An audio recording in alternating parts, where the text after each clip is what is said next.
이번 토론은 후보자가 후보를 검증하는 청문 토론 시간입니다. 한 명의 후보자에 대해서 다른 후보들이 질의문답을 통해서 더불어민주당 대통령 후보로서 자질과 능력을 검증해보는 시간인데요. 네, 상대 후보에게 반드시 확인해보고 싶은 질문 하시되 손을 드시면 되겠습니다. 제가 질문 실수를 선택하도록 할 텐데요. 질문은 30초 이내로, 답변은 1분 이내로 부탁드리겠습니다. 그러니까 한 청문 대상 후보당 총 6분 30초가 주어집니다. 이것은 포맷 특성상 모든 분들에게 똑같이 골고루 좀 기회가 돌아가지 못할 수도 있다는 점 미리 말씀을 드리겠습니다. 그럼 사전에 약속된 순서에 따라서 추미애 후보의 청문 토론부터 진행하겠습니다. 청문 대상자가 바로 추미애 후보입니다. 네. 준비되셨죠? 네. 질문하실 분 손 들어주세요. 진작부터 손을 드신 김두관 후보께 먼저 기회를 드리겠습니다. 추미애 후보님께 좀 질문을 드리겠는데요. 본인께서 이제 끈 잡는 예가 되겠다고 이렇게 하셨는데 지금 국민들은 다 윤석열을 보고 매라고 합니다. 그럼 누가 꿍인 겁니까? 지금 저는 매 잡는다고 아주 바빠 죽겠습니다. 매일 싸우고 있어요. 주 후보 때문에 정치적 탄핵을 한다고 제가 아주 바쁩니다. 대통령께서 추미애 후보를 법무부 장관으로 보낼 때는 검찰 개혁도 하고 윤석열도 잡으라고 보낸 건데 결국 징계도 못하고 대선 후보 1위로 만들어버렸거든요. 전쟁터에 갈 때는 넘넘한 장군으로 갔는데 돌아올 때는 패잔병으로 돌아온 거 아닙니까? 2개월짜리 징계를 왜 했습니까? 네. 네, 답변해 주시죠. 네. 그 징계 의결서를 대통령께서 제가를 하신 거죠. 그래서 2개월짜리 징계를 왜 했습니까? 하는 것은 징계 의결서의 그 방대한 양을 한번 읽어보시면 이런 그 윤석열 후보의 치명적인 해임에 상당하는 그런 잘못이 있구나 이해하실 것 같고요. 한번 보시기 바랍니다. 이미 공개돼 있으니까요.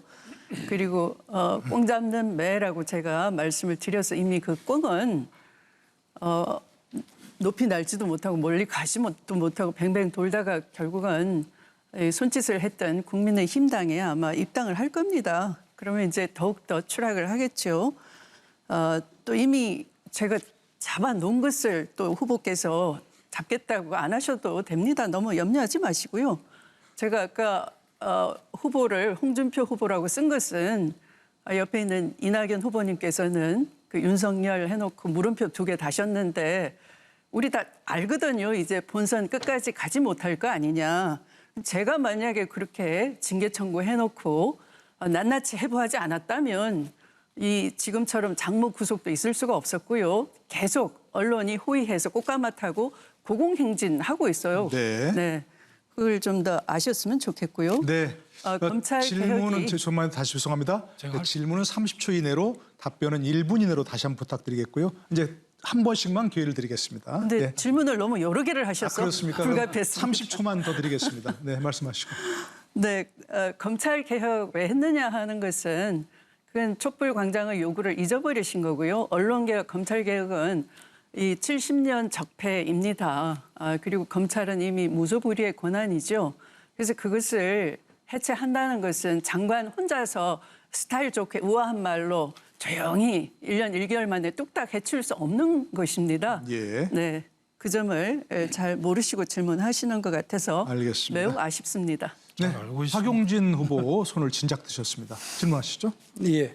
우리 추미애 후보님께서는 지대개혁 공약을 발표를 하셨는데 아직 다른 공약들은 별로 없으셔서 우리 대통령이 되실 분으로서는 제일 중요한 병역 문제 관련해서 좀 질문을 드릴게요. 네. 저는 모병제로 전환해야 된다. 이건 뭐 불가피한 일이라고 생각을 하고 또 이 모병제를 뒷받침하기 위해서 강력한 예비군제도 우리 헌법 39조가 이야기하는 모든 국민, 부자든 가난하든 남성이든 여성이든 다 군대에 가서 기초군사훈련을 마치고 예비군제도를 이렇게 편제하는 모병제를 뒷받침하는 강력한 예비군제도를 제가 주장을 합니다. 그것이 남녀평등 복무제인데요.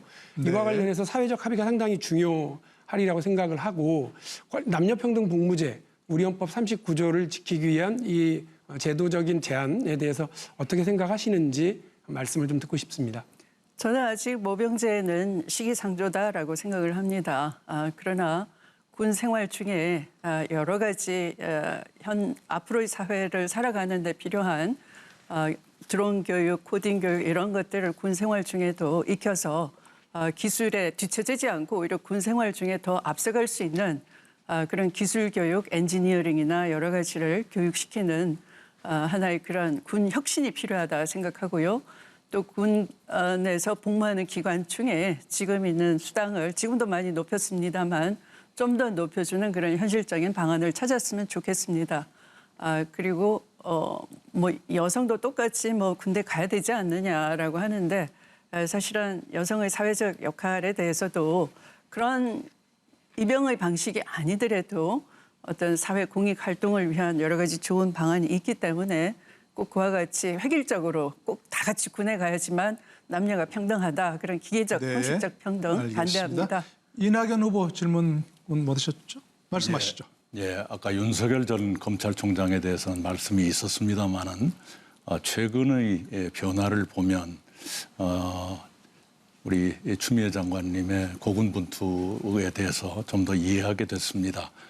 예컨대 윤석열 씨 장모님의 동업자들이 모두 처벌받았는데 장모님은 수사도 또 기소도 안 받다가 윤석열 씨가 검찰 떠난 뒤에 법정 구속되고 또 징역형을 받았지 않습니까? 네. 그리고 최근에도 윤석열 씨가 이제 정치인이 돼서 여러 가지 말씀하시는 거 보면 검찰에 대한 잘못된 생각이 여전히 있구나 이런 생각을 하거든요. 네. 우리 추미애 후보님의 그분에 대한 생각을 좀 듣고 싶습니다. 사실 그 검찰총장으로서도 저는 본분을 망각한 사람이다 생각합니다. 우선 정치 중립성은 본인을 위해서 주어진 게 아니고요. 그 조직 전체의 어떤 수사에 대한 중립성, 또 정치에 어떤 치우치지 않아야 되는 것 때문에 검찰총장이라고 하면 그것을 생명처럼 여겨야 되는 자리인 거죠. 그런데 이분은 대선 직행을 하면서 말을 자꾸 바꿉니다. 어떤 재직 시에는 정치 탄압을 받은 듯이 얘기를 하고요. 그러나 본인이 청와대를 겨냥해서 여러 차례 심지어 여민과는 대통령 집무실이 있는 곳인데요. 그런 것을 압수수색을 시도한다든지 또 나와서는 중수청 때문에 옷을 벗었다 이렇게 말을 바꾸죠. 네. 알겠습니다. 다음 김두관 후보의 청문 토론입니다. 김두관 후보 준비되셨죠? 예. 네. 말씀하실 분? 네. 정세균 후보 질문해 주시죠. 예, 오늘 아침에 이제 당에서 정책 발표를 할 때 김두관 의원님께서 서울공화국을 극복하자, 다시 말해서 균형 발전 말씀을 해주셨는데 사실은 저하고 내용이 겹치는 것이었어요.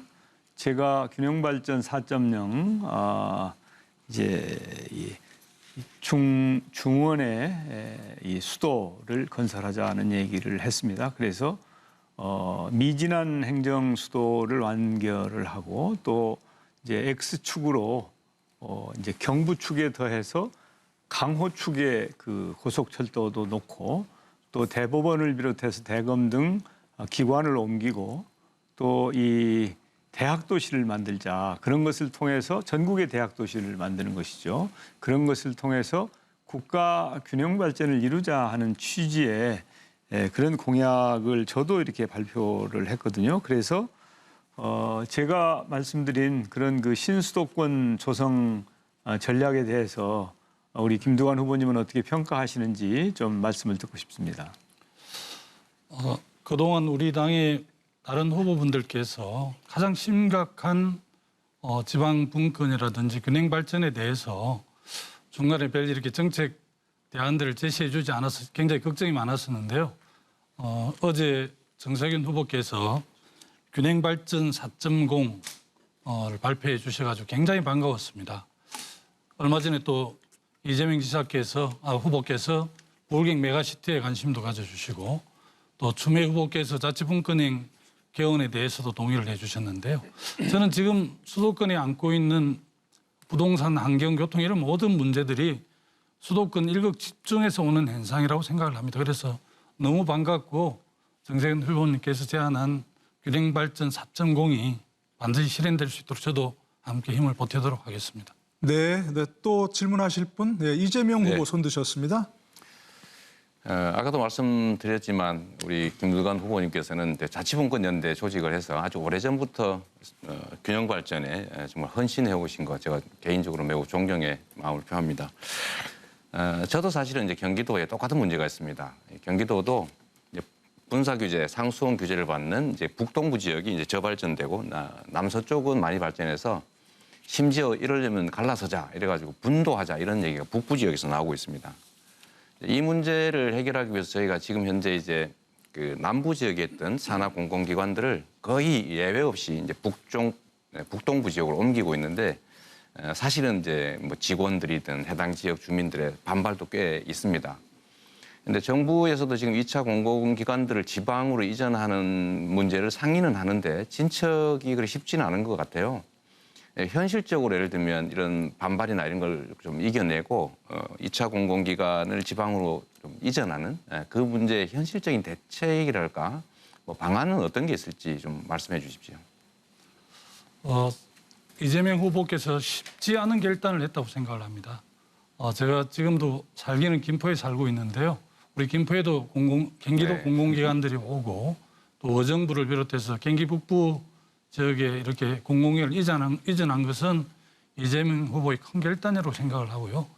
지금 핵심 도시 시즌2라 해서 300개 공공기관을 사실은 이제 지방 핵심 도시로 이전하려고 하는 계획들을 우리 당과 정부가 갖고 있었는데 작년 총선 전에 결단할 수 있었는데 여러 가지 사정으로 지금 미루어왔습니다. 더 미룰 수 없는 과제이고요. 그래서 저는 뭐 정부 여당이 결단해야 되고 특히 우리 당이 잘 뒷받침하고 또 대선에 참여하고 있는 우리 후보들이 적극적으로 좀 활동을 해서 정말 국민들이 기대하는 균형 뉴딜, 균형 발전, 분권 뉴딜이 될 수 있도록 그렇게 힘을 합하셔야 될 것 같습니다. 네, 김두관 후보께 질문하실 분 또 손 들어주시죠.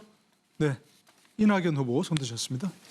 예, 그저께 발표하신 글을 보니까요. 기본소득에 쓸 돈이 있으면 서울대학교를 많이 짓겠다는 취지의 말씀이 있으셨고 오늘 아침 정책 발표에서도 그에 관한 언급이 있었습니다마는 균형 발전의 거의 마지막 그 카드라고 할까요? 그것으로 많이 거론됩니다. 서울대학 문제 또 서울대학뿐만이 아니라 다른 대학을 분산 배치하는 것이 어떤 방법으로 가능할지 설명해 주시기 바랍니다. 기본소득을 아마 이재명 후보께서 제안한 대로 실행을 하면 연 50조 한 200조 정도가 드는 걸로 그렇게 추정이 되는데요. 저는 뭐 장기적으로 AI 때문에 일자리가 없어지면 기본소득도 필요하는 그 큰 흐름에는 동의하지만 정책의 우선순위에 있어서는 오히려 지방을 살리는 게 더 중요하다. 지방 경제와 지방 대학이 벚꽃 피는 순서대로 망한다 이런 이야기가 있을 정도인데 저는 서울대학 이야기를 하니까 전부 초점이 서울대학으로 가버렸던데요. 실제 지방 국립대학을 거점 육성을 해서 지방에 필요한 인재들을 지방에서 이렇게 인력을 만들어낼 수 있는 이런 제도를 말씀드리는 거고요. 특히 저는 기업도 지방으로 상당 부분 옮겨가야 하지만 더 중요한 것은 연구 기능, 대학 기능이 지방에 반드시 필요하다. 아까 말씀드린 부울경 메가시티를 완성을 하려고 해도 고급 인력이 반드시 필요한데 그 고급 인력을 지방 거점 대학 또 사립 연계형 대학에서 인재를 육성해야 한다 이런 취지로 말씀드렸습니다. 네, 좀 조금 시간이 남아서 다른 분에게 또 기회를 드기는 어렵고 20초 동안 하실 말씀 기회 드리겠습니다. 남았습니다, 시간이. 예, 제가 급진적 균형 발전 이야기를 하니까 많은 분들이 염려를 하시는데요.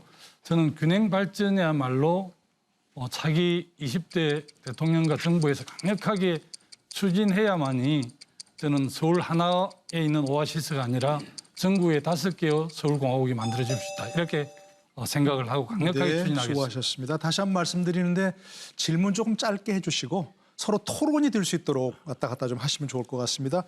이재명 후보 대상 청문 토론입니다. 준비되셨죠? 네. 마음의 준비가? 네. 정세균 후보 바로 손 드셨습니다. 예.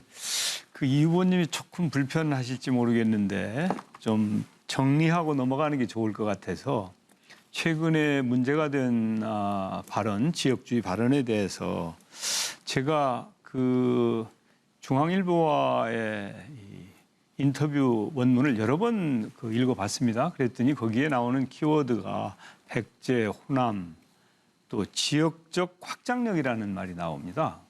이 지역적이라는 말이 없으면은 뭐 이재명 후보님이 내가 확장력이 있다고 얘기하는 거야. 그거 누가 뭐라고 그러겠습니까? 그런데 앞에 백제, 호남이 나오고 지역적 확장력이 나오니까 이건 은연중에 호남 불가론, 특정 지역 불가론을 얘기하고 있는 것이다. 이렇게 읽혀져요. 그래서 저는 이재명 후보님의 그 해명을 어떻게 좀 접수해 보려고 여러 번 이걸 읽어봤어요. 그런데 납득이 영 안 가거든요. 그래서 이 부분에 대해서 혹시라도 저 같은 사람들이 많다면 이건 정리하고 가는 게 좋지 않겠냐. 네. 사람이 무슨 일을 하다가 뭐 실언을 할 수도 있고 조금 의도와는 다른 얘기를 할 수도 있는데 그걸 뭐 그냥 국민들이나 당원 여러분들에게 이거 좀 잘못됐다 이렇게 사과하고 털고 넘어가면 되는 것이거든요. 그렇게 하는 게 낫지 않습니까?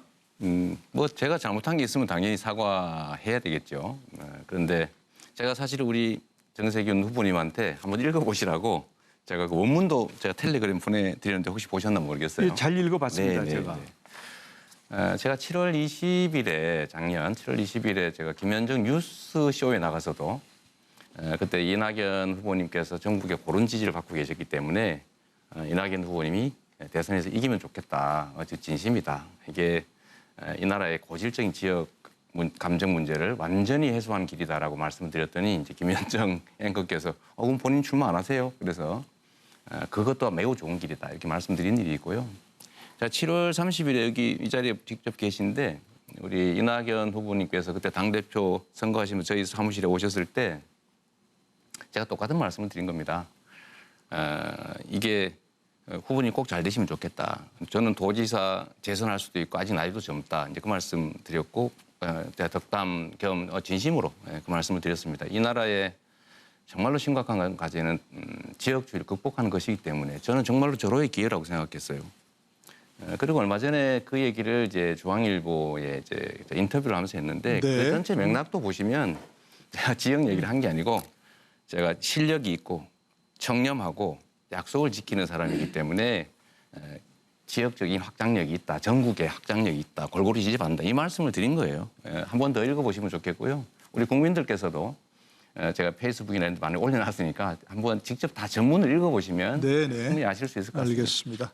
한 번도 안 하신 추미애 후보께 먼저 기회를 드리겠습니다. 말씀하시죠. 네. 네, 아까 이 후보님께서는 그 국토 보유세의 네. 과세 방법을 어떻게 할지 걱정이 좀 돼서 묻고 싶었다 이런 취지 말씀을 하셨는데요. 역으로 제가 한번 물어보겠습니다. 현재 그 우리나라는 이 공장과 건물이 들어서 있는 그 부속 토지가 있습니다. 네. 거기 세금이 높습니까? 아니면 주택 소유자가 내는 그 토지 보유세가 더 높습니까? 그래서 정확하게는 모르겠는데 일반적인 추세를 보면 아마 주택이 더 높을 것 같습니다. 주택이 훨씬 높습니다. 네. 우리는 이 땅에다가 이 빌딩을 소유한 사람은 굉장히 네, 맞습니다. 그 빌딩 지으면 나라를 보기 좋게 하는 것이다 해서 감면을 해 주었는데 지금은 그런 네. 그 빌딩이 사실은 불로소득이 많은 대죠. 투기 대상인 거죠. 그래서 이 별도 합산하는 것을 이 종합 합산하는 것으로 바꿔야 되는 것이고요. 그걸 과세 정상화라고 합니다. 네. 이렇게 과세 정상화를 하면 과세가 전혀 어렵지가 않고요. 지금 미국의 절반 수준 0.5%만 하더라도 한 30조의 세수가 생기는데요. 여기에 동의하십니까? 네, 제가 기본소득 토지세라는 이름으로 이제 기본소득 재원을 만들자. 이제 우리는 OECD 평균에 비해서 조세 부담률도 낮고 복지 지출도 사실 60% 정도밖에 안 되기 때문에 늘려야 되는데 일반 재원으로 늘리면 저항이 많다, 반발이 심하기 때문에 부동산 투기를 막는 효과도 있고 양극화도 완화하고 경제 활성화 효과도 있는 기본소득 목적세로 해서 전액 다 국민에게 돌려드리면 국민 동의하에 이제 증세가 가능하다 이 말씀을 드렸는데 제가 내용을 보니까 우리 주 후보님께서 하신 말씀이 저하고 너무 똑같은데 다만 제목은 좀 달랐던 것 같습니다. 아니 이제 접근 방식이 이제 다른 겁니다. 네. 이제 아까도 말씀을 하시다가 시간상 이제 제가 못 드렸는데요. 질문만 드렸고, 그러니까 이 후보님은 우선 기본소득에 천착을 해서 이 국토보유세를 재원으로 하겠다. 또 그게 사실은 기본소득이라고 하려면 소득 대체의 상당성도 있어야 되고 고정성이 있어야 되고 정기성이 있어야 되는데 그 세 가지를 다 충족하기 어렵거든요. 네. 그래서 제가 네. 그것은 우리 국민이 모두 토지에 대한 또 토지가 부가가치가 높아지면 모두가 주권자로서 권리가 있기 때문에 네, 마무리 부탁드립니다. 네, 주권 배당으로 하자라고 말씀을 드렸고 네네. 그것이 차이가 있는 겁니다. 네. 네, 박용진 그래서 후보 제가- 진작 손을 드셨는데 제가 질문 지금 듣고 답을 잠깐 제가 원래 답을 해야 될 순서인데 우리 네. 주 후보님께서 네, 제가 잠시 지금 또 기회가 있으니까 짧게 박용진 제가 후보 제 의견을 먼저 말씀해 말씀드리도록 하겠습니다. 질문하면서 아마 시간이 다 가버릴 것 같아서 네, 아쉽긴 그래서 한데요. 네. 요 말씀을 좀 드리도록 하겠습니다. 잠깐만요, 이재명 후보. 예, 이재명 후보께서 기본소득이 공약이 아니다고 하다가 최근에 공약 발표를 하셔서 다행스럽게 생각을 하고요. 그런데 이제 아마 집권하시고 나면 20조 정도를 바로 이제 마련해서 하루 680원, 월 2만 800원 정도의 제가 답을 할 기본소득을 시간이 좀 이렇게 필요한데. 하려고 하시는데 문제는 이제 최재형 후보와의 이제 그 논쟁 속에서 그 8만 원 20년 모으면 8천만 원이라 목돈이다 이렇게 얘기하셨는데 이게 소멸성 네. 지역 화폐잖아요. 그런데 이거를 또 이제 뭐 내수진작의 경제 정책이라고 얘기를 하셨다가 이런 식으로 얘기를 하시니까 이게 알겠습니다. 아직도 우왕좌왕하시는 거 아니냐라고 그게 하는 아니고 우려가 계산상 있습니다. 그렇다 네네. 그런 말이죠. 자꾸 그 알겠습니다. 저기 잠깐만요. 다른 얘기 하지 잠깐만 제가 마시고요. 정리하겠습니다. 이재명 후보님. 마침 이제 박용진 후보 대상 청문 순서입니다. 그러니까 네, 제가 이재명 후보께 첫 번째 발언 기회를 드릴 테니까 네, 네, 네. 그 질문에 해명도 하시고 네, 서로 감사합니다. 뜨거운 토론이 좀 있었으면 좋겠습니다. 박용진 후보 청문 토론 순서입니다. 말씀하시죠. 우리 박용진 후보님께서 기본소득 문제에 관심을 많이 가져주셔서 정말 감사드립니다. 사실 우리가 앞으로 노동이 소멸하는 시대라고 불릴 정도로 이제 그 고용 없는 성장 뭐 이런 시대가 온다고 해요. 뭐 아닐 수도 있겠지만 저는 가능성이 많다고 봅니다. 근데 그 시대를 대비해야 되고요. 지금 우리는 기본소득을 먼 미래의 얘기니까 지금 당장 필요하냐 이렇게 말할 수 있지만 의료보험 얘기를 한번 잠깐만 드리면요. 40년 전에 우리 박정희 정권 때 그 의료보험 공산주의다 뭐 이런 욕 먹으면서 시작했다가 지금 전 세계 최고의 이제 의료 복지 체계가 됐지 않습니까? 제 시간에 기본소득도 그렇게 좀 이해해 주시길 바라고요. 그 질문을 드린다면 네. 저도 이제 뭐 역전이 좀 됐는데 죄송합니다. 한 달에 얼마 이렇게 계산하시는 것도 좋은데 이거를 이제 모으면 가구 단위로 하면 4인 가구 같으면 35만 원에서 40만 원 가까이 되기 때문에 결코 적은 돈이 아닙니다. 그리고 이게 소득 지원 효과 더하기 이제 소상공인의 매출을 올리는 이중 효과가 있지 않습니까? 그러니까 우리가 재원을 지출할 네, 때는 질문을 그러니까 제 말씀이 바로 그겁니다. 네. 본인이 말씀하신 것처럼 이렇게 소멸성 지역화폐로 소상공인에게 지원을 해주는 효과가 있다. 내수진작의 경제정책이다. 이렇게 여러 차례 말씀을 하셨는데 이거 푼돈이다. 외식수당이냐라고 공격이 들어오니까 곧바로 말을 바꿔서 이거 차곡차곡 잘 모으면 엄청난 목돈이다. 이렇게 얘기를 하시니까 불안한 이재명, 우왕좌왕 이재명 이런 얘기를 들으시는 것 아니냐. 제가 그 질문을 드린 거예요. 네, 근데 그러니까 그 얘기를 이게- 다시 반복하실 필요는 아니 없을 것 같아요. 간단하게 그래도 이렇게 공격해놓고 저한테 답변을 못하게 하시면 왜곡될 수 있으니까요. 그게 아니라, 예. 아니 생각을 하시면 말을 바꾼 게 아니고 소비는 대체될 수 있어요. 가계의 연간 4인 가구에 400만 원 정도가 지원이 되면 최소한 그만큼이 세이브될 여지가 예, 생기지 알겠습니다. 않습니까? 좀 짧게 그게 부탁드리겠습니다. 적은 액수가 아니다라고 하는 말씀이지 그걸 현금으로 쌓는다 그 돈만을 예. 이런 뜻은 아니니까 자꾸 그렇게 그렇게 되면 좀 사실은 침수봉대 안 내수 하시면 진작이라고 하는 경제적인 효과는 사라지는 거예요. 말씀하신 아니, 것처럼 예를 들면 금액이 적은 금액이 돈을 아니라. 세이브하고 지역 기본소득으로 나온 지역의 그 소멸성 지역 화폐로 그걸 쓴다 그러면 추가적인 내수 진작은 없는 것 아닙니까? 아니 그러니까 경제 이렇게 기본이에요. 금액이 경제 그렇다는 기본이에요. 것이 지급 방식을 알겠습니다. 바꾼다는 얘기가 아닙니다. 네. 자꾸 그렇게 어쨌든 말씀하지 마시고. 우리가 논쟁을 할 때 자꾸 이렇게 저렇게가 아니라 명확한 팩트를 중심으로 경제적인 네. 상식을 기준으로 얘기를 하는 건 되게 필요하다는 생각이 알겠습니다. 네, 뜨거운 토론 좋습니다만 조금 룰을 지켜주시면 다른 분들의 공평한 기회가 돌아가겠습니다. 정세균 후보 손을 드셨죠? 아니었습니까? 네, 다른 분 혹시 박용진 후보께 질문하실 분? 네, 이낙연 후보. 네, 아까 제가 듣고 싶었던 것입니다. 국부펀드, 국민들이 세금을 내지 않고도 일정한 기간이 지나면 얼마의 목돈을 가질 수 있다. 굉장히 매력적인 구상인데요. 설명해 주시기 바랍니다. 예, 우리 젊은이들이, 우리 국민들이 어떤 노동을 하든지 간에요. 그 국부 펀드에 꼬박꼬박 한 30만 원, 50만 원의 그 돈을 적립을 하면 30년 뒤에는 국민연금 말고요. 월 399만 원을 연금처럼 돌려받을 수 있는 이 구조가 박용진의 국민자산 5억 성공시대이고요. 이것이 가능하게 하는 게 바로 국부펀드입니다. 국민연금, 한국투자공사, 각종 연기금들이 지금 뭐 형편없는 운영 수익률을 얻고 있는데 이거를 다 모아서 1,500조 정도의 국부펀드를 만들고요. 이 국부펀드가 나라도 부자로 국민도 부자로 만드는 방법은 여기에 우리 국민들도 적립계좌를 허용을 해서 거기에 돈을 묻을 수 있도록 하는 겁니다. 목돈 마련 그리고 노후 자산을 마련할 수 있는 방법이죠. 여기서 되게 중요한 건 제가 다른 후보들이 왜 그렇게 세금을 많이 걷어서 물쓰듯이 쓸 계획들을 하시나 1,000만 원, 3,000만 원, 1억 이렇게 나눠주시겠다고 하는데 가만 들어보니까 다 이게 세금이거든요. 그런데 이 국부펀드는 우리 국민들의 노력과 노동입니다.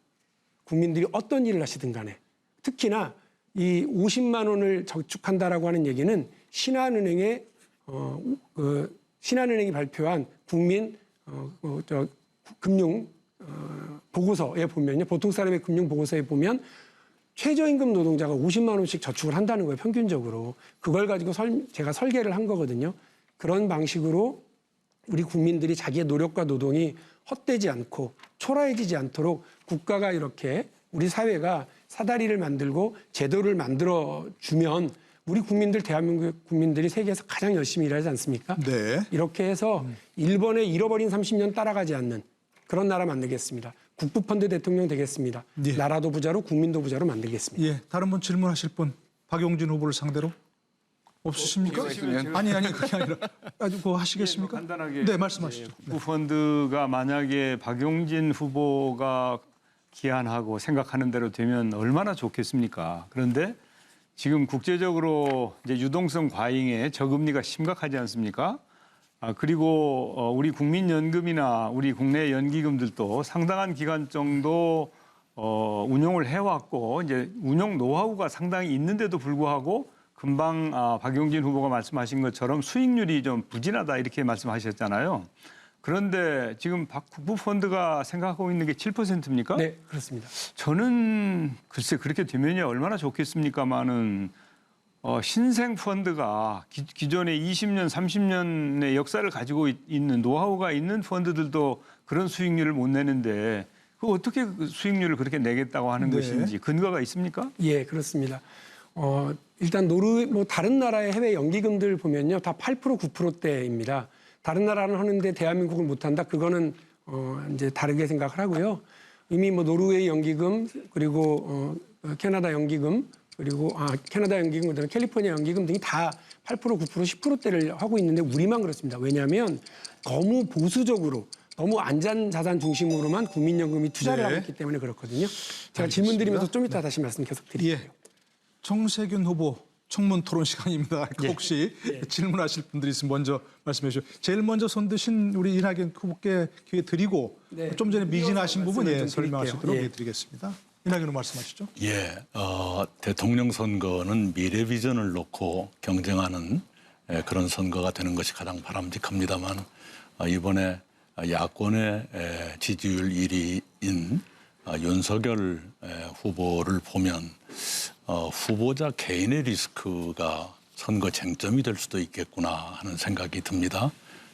도덕성이라든가 또는 그의 언동이라든가 등등입니다. 제가 입으로 거론하기도 참 조심스럽습니다만은 그래서 정세균 후보께서는 일찍부터 도덕성을 굉장히 강조해 오셨는데 이런 현상 이번 대선이 바람직한 방향으로 가기 위한 좋은 지혜라도 있으면 들려주시기 바랍니다. 예, 그 대통령 리스크 말하자면 대통령이 문제가 있을 경우에는 그야말로 그 나라의 운명에 결정적인 영향을 미칩니다. 그런데 대통령 리스크라고 하는 것은 본인뿐만 아니라 가족이나 주위 사람들까지 영향을 미치는 것이거든요. 그래서 제가 미국에서 보니까 양파 껍질 까듯이 하나하나 철저하게 검증을 하면서 후보로 만들더라고요. 그래서 우리나라의 경우에는 이미 선진국이 되었는데 그런 검증 절차가 확실해서 이 대통령 리스크가 있는 상황이 다시는 와서는 안 되겠다. 과거에 우리 대통령이 그런 문제 때문에 문제가 됐던 적이 여러 번 있었지 않습니까? 그런 것을 되풀이하는 것은 정말 지혜롭지 않은 것이다. 제가 오늘 아침에도 그런 이야기를 했습니다마는 우리 당이 모든 이 후보자들에게 그러니까 기초 광역 뭐 이렇게 후보자들을 사전에 검증하는 시스템이 있는데 유독 대통령 후보에 대해서는 검증하는 시스템이 없어요. 그래서 미리 검증을 해서 그런 리스크가 없도록 해야 될 거 아니냐 이제 그런 주장을 저는 해왔죠. 그래서 앞으로 철저하게 검증을 하고 사후에 문제가 없도록 그리고 선진국답게 진짜 품격 있는 대통령을 가질 때가 됐다. 이렇게 저는 생각합니다. 예, 박영준 후보 아까 이어지던 뜨거운 예. 토론 기대하겠습니다. 제가 조금 더 말씀드리고 질문 바로 이어서 드리겠습니다. 1,500조 정도의 국부펀드가 만들어지면요. 그 중에서 한 뭐 5조, 10조 정도만 좀 떡잎 투자 전략으로 좀 투자했으면 하는 게 제 생각이에요. 지금 우리나라의 국민연금과 우리나라의 연기금들은요. 그냥 뭐 이제 겁이 나가지고 내부 방침이 그렇습니다만 수익이 나지 않는 곳에는 투자를 못하고 있거든요. 그래서 어떤 일이 벌어졌느냐. 셀트리온은 질문을 좀 해주셨으면 그러겠습니다. 좋겠는데 그 셀트리온은 문제는 알겠으니까 제가 셀트리온은 다음에 네. 사실은 뭐 저는 현실성이 좀 떨어진다고 생각합니다만은 그건 괜찮고 저한테 질문을 좀 해주십시오. 네, 그러겠습니다. 이건 제가 질문 바로 받는 제가 시간이니까. 이어서 가겠습니다. 예. 근데 만일에 국부펀드를 만들지 않으시더라도요. 배민을 골드만삭스가 투자해서 이익 많이 가져갔고요. 또 쿠팡에 대해서는 소프트뱅크가 투자해서 해외에서 많이 이익을 박았어요. 근데 우리나라에서 우리나라 연기금들이 못하고 있습니다. 근데 이 구조만 살짝 바꾸면 지금 국부펀드가 아니라 국민연금도 얼마든지 그런 투자, 전략적 투자, 떡잎 투자를 할 수 있거든요. 혹시 대통령이 되시면 그러한 전략적 투자를 통해서 우리 국민들도 주식을 살 수 있고 부자가 될 수 있고 또 유니콘 기업들을 한 10개, 20개 키울 수 있는 그런 전략적 방향으로 국민연금 투자 전략을 좀 조정하실 생각은 없으십니까? 당연히 국민연금이 적극적으로 투자를 해야 되고요. 포트폴리오를 다양하게 구성하긴 하지만 그게 아주 합리적이어야 되고 또 수익률을 높일 수 있어야 됩니다. 요 얼마 전에는 상당히 좋은 성과를 낸 적도 있습니다만은 아마 작년 올은 저금리가 세계적인 추세이기 때문에 그렇게 높은 수익률을 내기는 어려울 테이고요. 국부펀드가 예를 들어서 뭐 국제금리가 5%, 10% 될 때야 7% 수익을 왜 못 내겠습니까? 그렇지만 지금은 페드 펀드도 그렇고 우리나라의 중앙은행 금리도 그렇고 뭐 1%, 2% 아니면 제로 금리, 마이너스 금리도 있는 상황 아닙니까? 그렇기 때문에 국부펀드 7%는 좀 비현실적이다 이렇게 이거는 봅니다. 네, 알겠습니다. 바로 잡아야 될 것 하시고요. 같은데요. 예, 예. 그러니까 금리와 주식은 오히려 거꾸로 갑니다. 네, 알겠습니다. 그래서 지금 금리가 낮지만 해외 주식시장도 국내 주식시장도 엄청 뛰고 있지 않습니까? 네, 알겠습니다. 그 부분은 예, 좀 당연히 바로 그래서 잡아야 될것 제가 같습니다. 포트폴리오를 잘 구성을 해서 예. 그렇지만 알겠습니다. 이제 포트폴리오를 해서 당연히 예금으로도 놓는 거기 때문에 금리가 영향을 미치지 않을 수 없는 것이죠. 예, 예. 토론을 많이 하시다 보니까 뭐 사회자가 필요 없을 정도로 이렇게 서로 하시면 되는 것 같습니다. 진작부터 김두관 후보께서 손을 드시고 저하고 눈을 맞추시고 이렇게 여러 번 했습니다. 그래야죠. 예. 지방 경제를 살리기 위해서는 균형 뉴딜, 분권 뉴딜이 반드시 필요한데요. 이것이 완성돼서 지역의 외자 유치도 하고 또 성장 동력도 만들려고 그러면 저는 몇 가지 제도를 확실하게 좀 고쳐야 된다고 생각을 합니다. 첫 번째는 기획재정부가 갖고 있는 예비 타당성 조사라는 게 있는데 이 에타를 하게 되면 무조건 수도권에 유리하게끔 돼 있는데 이 예비 타당성 제도를 각 해당 부처에서 할 수 있도록 바꿔야 하고요. 또 하나는 지금 뭐 재난지원금 때문에 굉장히 국민들께서 우리 당하고 이 부조화 때문에 걱정을 많이 하는데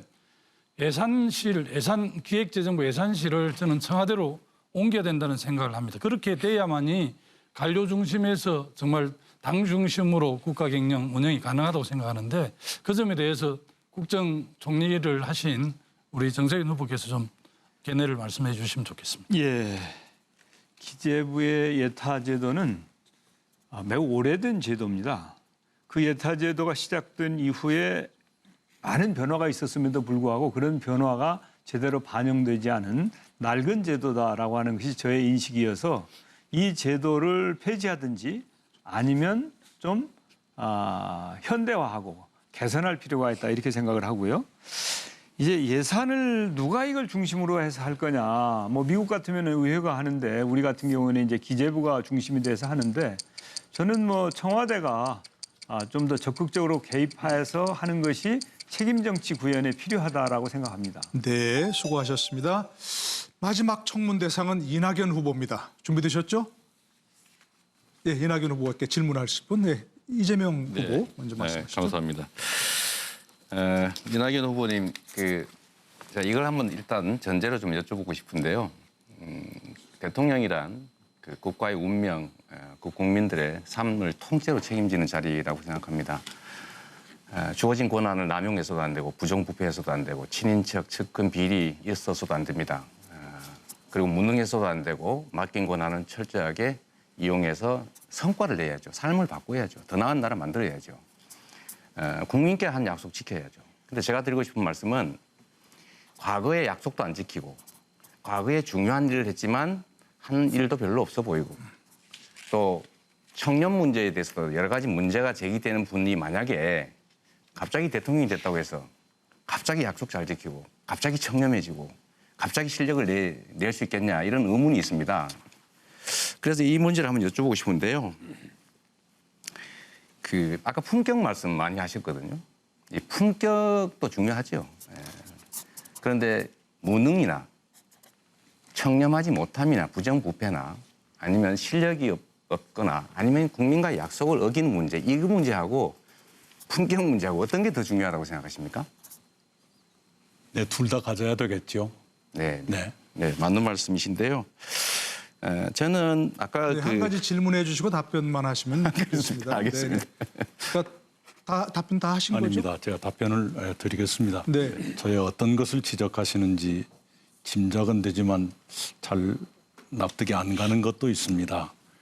저의 친인척에 어떤 문제가 있는지 모르겠습니다. 모든 것 다 공개할 용의가 있습니다. 그렇게 되고요. 제가 어느 자리에 가건 성과를 내지 못하고 일 못했다는 얘기는 듣지 않고 살아왔습니다.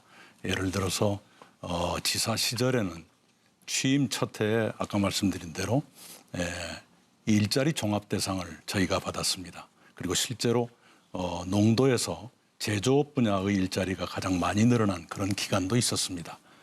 동시에 총리 시절에는 재난재해 대처에 획기적인 성과들을 냈죠.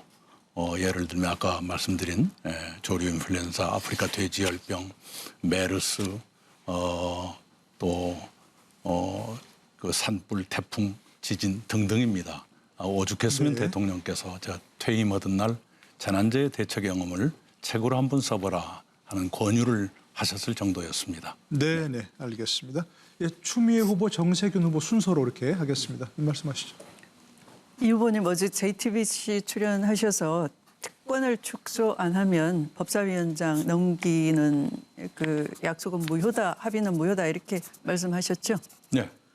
그 특권 축소가 무엇을 의미합니까? 그것은 여야 원내대표 간의 합의사항을 네. 우리 윤호중 원내대표가 의원들께 전부 보냈어요. 네. 그리고 편지도 있습니다. 네. 거기 보면은 합의사항 제3항에 국회법을 어떻게 고치겠다는 것이 있고요. 그리고 윤호중 원내대표 말씀이 8월 25일까지 법사위원회의 그런 과도한 권한을 축소하는 것, 이게 합의 이행되지 않으면 그 다음 법사위원장 넘기는 것도 무효가 될 수 있다. 심사 기간 줄이는 거 그거 말씀하시는 겁니까? 그것도 포함되고요. 그리고 할 수 있다면 우리가 많이 느꼈던 것처럼 상원처럼 행세하는 그런 것은 많은 의원들의 불만을 사고 있었다고 생각합니다. 그러면 법안의 체계자구 심사 기능을 법사위에서 제거하는 것도 그러면 자, 동의하십니까? 잠깐만요. 이렇게 일문일답을 하시면 곤란하고 다른 분도 있어야 되니까 핵심 질문을 좀 하시면 답변을 네. 좀 하실 수 있도록 하시겠습니다. 네. 아까 말씀드린 아니, 그대로입니다. 잠깐만요. 여야 추미애, 원내대표. 추미애 후보께서는 지금 질문하신 겁니까? 그 부분이?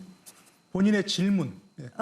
그러니까 예. 법안의 체계자구 심사 기능 이관을 얘기하지 않으시고 단순히 심사 기일을 줄이는 것만 한다면 법안 체계자구 심사 권한 가지고 말씀하신 것처럼 여전히 상원 역할을 하는 것이죠. 그래서 이제 그 합의가 잘못됐다. 합의보다 이 여야 간의 합의는 야합이거든요, 사실. 그러니까 그 야합보다는 국민과의 합의가 더 중요하다 이 말씀을 드렸는데 아까 저 주도권 토론에서 말씀은 그 합의를 어떤 때는 깨고 또 어떤 때는 지키라고 하고 어느 쪽이 맞는 거냐 이렇게 다시 네, 되묻더라고요. 이재명 좀 이상했어요 그게. 짧게 답변 부탁드립니다. 제가 네. 이재명 후보께 그걸 여쭈었죠. 네네. 그러나 저도 이 지금 네. 법사위 합의는 깨야 된다라는 입장이기 때문에 네. 단순히 네, 네. 그것이 야합이기 알겠습니다. 때문에 그런 겁니다. 국민과의 합의를 더 중시하라라는 거죠. 네, 잘 알겠습니다. 저는 그 법사위원회 권한 축소가 전제로 된 여야 간의 합의였다 그러면 법사위원회 권한 축소라는 합의도 포함해서 다른 합의도 이행되는 것이 민주주의 원칙에 더 맞겠다. 알겠습니다. 네, 정세균 후보 예. 하시죠. 아까 제가 이재명 후보께 좀 불편한 질문을 드렸는데 이낙연 후보께도 불편한 네. 질문을 드리겠습니다. 최근에 두 분께서 너무 치열하게 이 소위 말하는 네거티브성 토론을 하는 바람에 지지자들 걱정이 매우 컸는데 이거 정리하지 않고 그냥 두고 넘어갈 수 없는 것이어서 노무현 대통령 탄핵과 관련해 가지고 당시에 언론은 우리 그 이낙연 후보가 찬성적으로 돌아섰다라고 동아일보가 명시적으로 보도를 했거든요. 그리고 그 당시에는 이제 후보께서는 입장을 분명하게 하지 않고 부담까지 가지고 가겠다 이렇게 말씀하셨는데 최근에 탄핵안에 반대했다 이렇게 말씀을 하셨어요. 그래서 이렇게 태도를 바꾼 이유가 뭔지 그리고 진실은 무엇인지 좀 분명하게 밝히는 게 좋을 것 같습니다. 네, 거듭 말씀드리지만 탄핵에 반대했습니다. 그러시고 그 당시에 민주당 내부의 고통을 잘 이해하실 겁니다.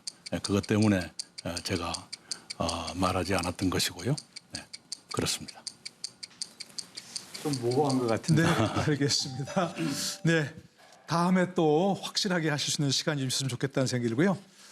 자, 벌써 2시간 동안 치열한 토론을 진행했습니다. 저도 지치는데 그런데 후보자들 얼굴을 보니까 아직도 못다한 얘기가 많이 있으신 것 같아요. 그래서 제가 최후 한마디 코너라는 걸 했습니다. 그래서 각 후보자들께 최후 1분을 추가로 드리겠습니다. 나의 가장 강력한 경쟁자라고 생각하신 후보를 지목해서 최후의 한마디를 할 수 있는 30초 시간을 드리겠습니다. 전체 1분인데 질문 30초, 답변 30초 그렇게로 끝내는 겁니다. 아시겠죠? 예. 네. 자, 짧고 굵게 최후의 한마디 진행하겠습니다. 먼저 김두관 후보 최후의 한마디 나눌 상대 후보자 누구십니까? 질문해 주시죠. 이낙연 후보에게 질문하겠습니다. 네, 30초입니다. 얼마 전 추미애 후보께서 이낙연 후보 보고 빵점 당대표라는 표현을 하셨습니다. 당대표 6개월 동안에 아마 검찰개혁도 언론개혁도 쌓아놓기만 하고 보따리도 제대로 못 풀었다는 지적을 한 것으로 저는 그렇게 이해를 합니다. 그리고 당대표를 마친 후에는 보궐선거에서 참패를 했는데요. 이런 리더십으로 어떻게 더불어민주당 20대 대선 후보가 될 수 있는지 그 점에 대해서 좀 자, 이낙연 후보 물어보고 한마디 하실 수 있습니다. 네, 그 말씀을 여러 차례 들었습니다. 아주 뼈아픈 충고라고 받아들입니다. 단지 문재인 대통령께서는 저의 대표로서의 역할에 대해서 당정 청관의 관계가 환상적이었다, 최상이었다 이런 찬사를 주셨습니다.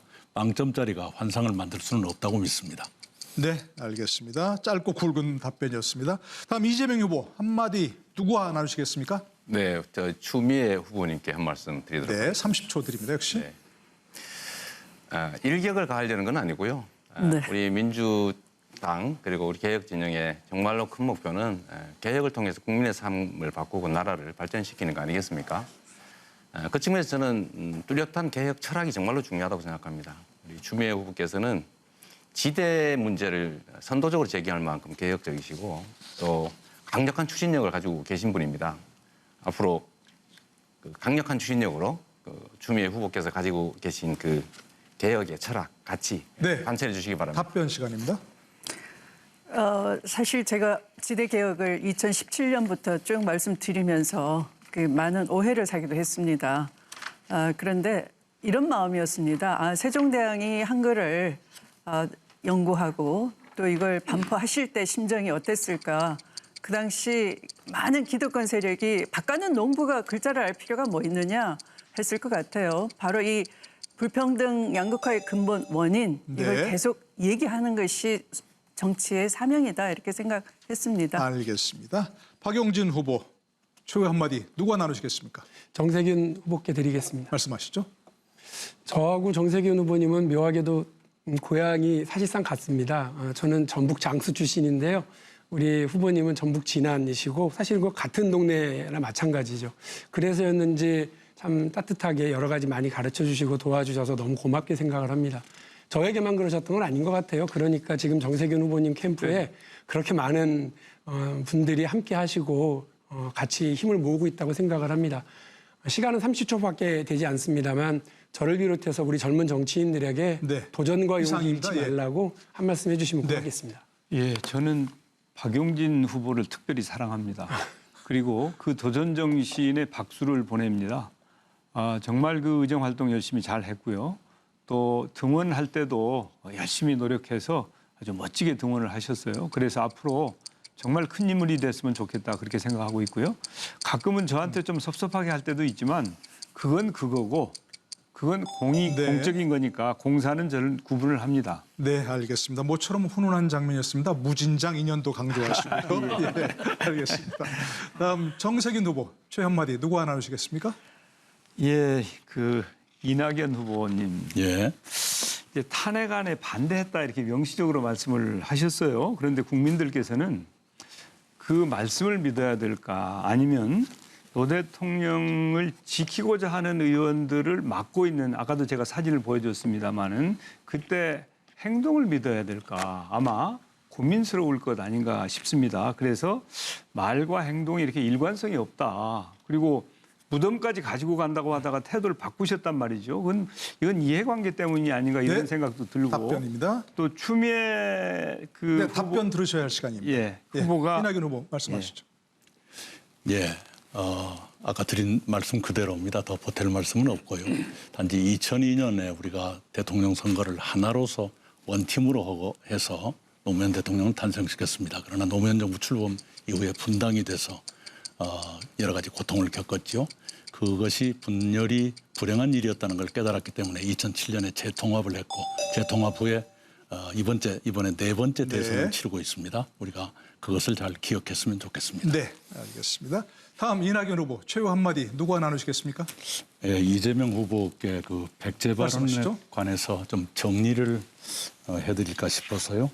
이재명 후보께만 주문드리는 게 아니라 저에 대한 다짐도 포함해서 그렇습니다. 우선 그 발언의 녹음을 보내셨던데요. 그 녹음이 전체가 아니었다는 걸 한 가지 말씀드리고요. 그다음에 저를 만나셨을 때 백제 발언은 없었다는 말씀도 드립니다. 어떻거든 좋습니다.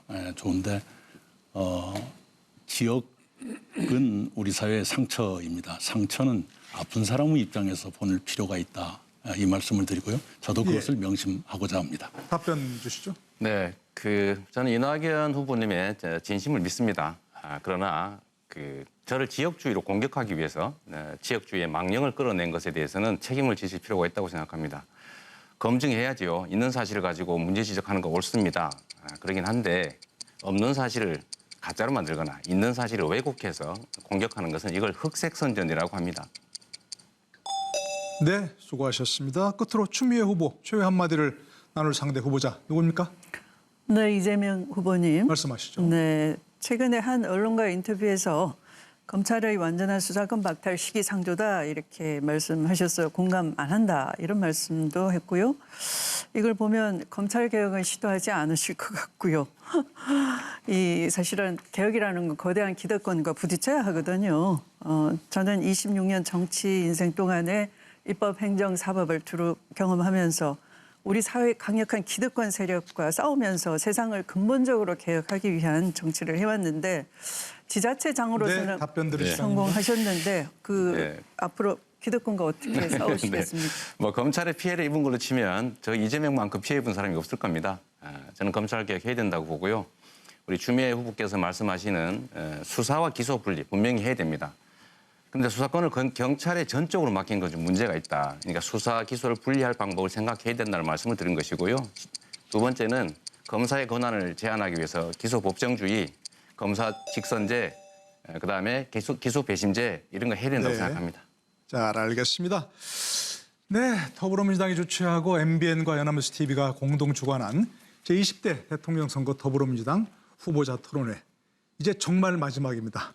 마무리 발언 순서만 남겨놓고 있는데요. 각 후보들께 1분 드리겠습니다. 1분간 대선 승리의 보관을 말씀하시고 국민들과 당원 여러분들께 지지를 호소하시면 되겠습니다. 먼저 기호 1번 이재명 후보 마무리 발언 해주시죠. 존경하는 국민 여러분, 그리고 당원 동지 여러분, 대통령은 이 나라의 운명과 국민들의 삶 자체를 통째로 책임지는 정말로 중요한 존재입니다. 어떤 대통령이냐에 따라서 나라가 흥할 수도 있고 나라가 망할 수도 있습니다. 대통령이 나라를 제대로 이끌려면 첫째는 국민과의 약속을 지켜야 됩니다. 둘째, 실력이 있어서 국민들의 삶을 진짜로 바꿔야 됩니다. 셋째, 국민이 준 권력을 부정부패, 친인척 측근 비리, 특혜 등으로 남용해서는 안 됩니다. 저 이재명은 국민과의 약속을 지켰습니다. 시장, 도지사 하는 동안 95% 공약 이행했습니다. 실적으로 실력을 증명했습니다. 유능함을 증명해서 전국에 유례없는 1위 평가받고 있습니다. 세 번째, 저 청렴합니다. 형제들과 싸우면서까지 청렴하게 행정했습니다. 국민 여러분의 운명을 바꿀 대통령 후보 누구인지 선택해 주시고 약속이 아니라 과거를 통해서 가능한지를 판단해 주십시오. 네, 감사합니다. 두 번째 기호 5번 박용진 후보 마무리 발언입니다. 지난 일요일 날 중구에 있는 쪽방촌을 다녀오면서 많은 생각을 했습니다. 그곳에서 힘겹게 살고 계시는 분들에게 에어컨 그리고 전기료를 더 보태주기를 원하는 국민들이 계십니다. 송파 세모녀처럼 세상 절망의 끝에 서 계신 우리 국민들에게 나에게 올 재난지원금을 더 얹어주기를 바라는 국민들도 계십니다. 저도 그렇게 하겠습니다. 우리 국민들에게 힘이 되는 대통령이 되겠습니다. 골목길 자영업자들의 눈물을 닦아주는 대통령이 되겠습니다. 일하다가 죽지도 않고 다치지도 않을 수 있는 권리를 가진 노동자들의 대통령이 되겠습니다. 재벌 개혁을 성과를 내면서 경제 성장을 이룩하고 진보의 따스함을 가지면서 보수의 안정감으로 국정을 이끌어 가겠습니다. 김대중 대통령처럼 오늘을 책임지면서 미래를 준비하겠습니다. 일본의 잃어버린 30년 따라가지 않는 대통령, 일본을 따라잡고 완전히 압도할 수 있는 경제강국 대한민국을 만드는 대통령 박용진을 지지해 주십시오. 예, 기호 3번 정세균 후보의 마무리 발언 부탁합니다. 예, 국민 여러분 오늘 토론 잘 보셨습니까? 지도자는 정직해야 합니다. 거짓말하는 사람이 대통령이 되면 대한민국이 불행해집니다. 누가 정직하고 흠결 없는 후보자인지 오늘 토론회에서 확인하셨습니다. 지역주의를 앞세우고 막말하는 사람이 대통령 되면 대한민국의 국격, 품격이 어떻게 되겠습니까? 또 우리 아이들이 무엇을 배우겠습니까? 민주당을 지지하는 국민 여러분, 사랑하는 당원 동지 여러분, 평생 살아오면서 말과 행동이 반듯하고 도덕적으로 깨끗한 정세균을 선택해 주십시오. 정세균은 경제와 외교의 전문성이 있고 통합의 리더십을 가지고 있고 또 풍부한 국정 경험과 비전을 가지고 있습니다. 국민 여러분들의 선택을 간곡하게 당부드리면서 민주당의 승리로 여러분들의 기대에 꼭 부응하겠습니다. 감사합니다. 네, 다음 기호 4번 이낙연 후보 마무리 발언입니다. 네, 국민 여러분 얼마나 힘드십니까? 코로나19가 잡혀가는 듯 했는데 다시 확산되고 있습니다. 이 변이종이 나와서 올겨울에 어떻게 될지 몹시 걱정이 됩니다. 그러나 국민 여러분, 저는 국민 여러분을 믿습니다. 우리는 많은 어려움을 겪어왔지만 그때마다 늘 극복했습니다. 이번에도 극복할 것이라고 믿습니다. 저는 국민 여러분의 위대한 저력을 믿습니다. 국민 여러분, 저희와 함께 이 어려움을 극복하고 이제 G8가 아니라 G5, 세계 5번째 나라로 성장하는 위대한 역사를 다시 만들었으면 합니다. 제가 국민 여러분 모시고 잘하겠습니다. 네, 기호 6번 추미애 후보 마무리 발언 부탁드립니다. 네, 저는 대구에서 가난한 집에서 자랐습니다. 아마 10개월이 임대 보증 기한인 월세방을 6 식구가 살면서 제가 대구를 떠나는 19살까지 14번을 꼬박 이사를 다녔던 것 같습니다. 주거 불안, 그 고통 너무나 잘 알고 있습니다. 창업을 하고 싶어도 땅 한 평 가지지 못하면 은행 문턱을 넘을 수가 없는 이 지대추구형 불로소득을 인정하는 이런 사회의 시스템을 근본적으로 바꾸지 않으면 불공평과 양극화는 해소될 수가 없습니다. 지대개혁은 기회의 독점을 막아내고 시장을 정상화시키는 것입니다. 불로소득 400조를 제대로 환수한다면 우리 청년들에게 일자리를 만들어내고 국민들이 주권자로서 배당을 받을 수도 있습니다. 모두 함께 잘 사는 21세기 선진국으로 제가 안내하겠습니다. 사람이 돈보다 땅보다 높아야 하는 것입니다. 새로운 대한민국 약속드립니다. 네, 끝으로 기호 2번 김두관 후보 마무리 발언 하시죠. 서울공화국의 해체의 역사적 사명을 띠고 이 땅에 태어났다. 저는 이런 각오로 이번 대선에 임하고 있습니다. 서울공화국을 해체하지 않으면 서울도 지방도 모두 불행한 나라가 될 것입니다. 오아시스는 서울 한 개밖에 없고 지방이 모두 사막인 시대를 이제는 끝내야 합니다. 첫째, 청와대와 국회를 세종으로 옮기겠습니다. 둘째, 대법원 헌법재판소를 사법신도시로 옮기겠습니다. 셋째, 아직 이전하지 않은 공공기관 300개를 지방으로 옮기겠습니다. 서울공화국 해체, 지방연방제 전환, 서울이 5개인 나라, 지방도 잘 사는 나라, 저 김두관이 책임지겠습니다. 그리고 이번 대선에서 영남민주개혁 세력들을 대통합시켜 반드시 대선 승리하고 민주개혁 사기정부를 출범시키는 데 앞장을 서겠습니다. 네, 이렇게 마무리 발언까지 잘 들어봤습니다. 더불어민주당의 대통령 후보는 10월 10일에 선출될 예정이죠. 그때까지 6분 후보들의 치열하고 공정한 경쟁을 함께 지켜보도록 하겠습니다. 코로나 와중에 치러진 경선인 만큼 방역과 또 건강 관리에도 각별히 주의하시길 당부드리겠습니다. 6분 후보 모두 오늘 수고 많으셨습니다. 더불어민주당이 주관하고 연합뉴스TV와 MBN과 연합뉴스TV가 공동 주관한 제20대 대통령 선거 더불어민주당 후보자 토론회 여기서 모두 마치겠습니다. 함께해 주신 여러분 고맙습니다.